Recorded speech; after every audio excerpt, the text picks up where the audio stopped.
Hello again, and thanks so much for watching. This is the third in a four-part series sponsored by MHC, examining key trends in the evolution of customer communications.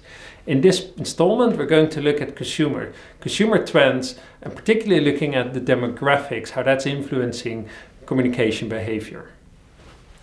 So let's start and have a look at what consumers actually find most dissatisfaction with the current state of digital communications. And what we find here is that a greater percentage of consumers under the age of 40 told us that they had switched providers after a negative communication experience, and that they were more willing to pay a premium for superior interactions. They place great value in relevant, personalized information and a consistent interactive experience across their chosen channels. So what this means is that businesses must make the best use of the data they have to ensure that customer communications are relevant. In the case of critical communications, this comes down to matching the experience to appropriate interaction.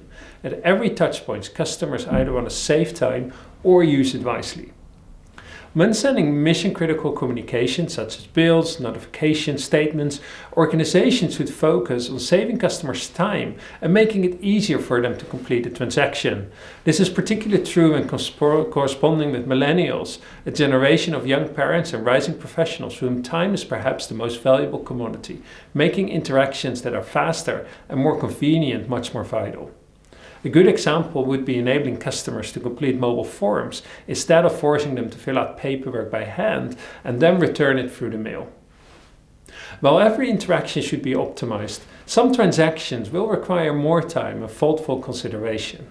When the situation calls for education, research, or deliberation, businesses should help customers spend their time wisely by focusing on what is most important. This could mean investing in a high-quality welcome kit, or sending a personalized video to explain a complex product or a billing process, especially when catering to Gen Z consumers who value relevancy and personalization above all other communication factors. Well, that does it for this video. Thanks so much for watching. Please join me for the fourth and final installment, where we'll go over what we've learned so far and focus on a set of key recommendations you can take with you into this ever-evolving market space. Thanks so much. Bye-bye.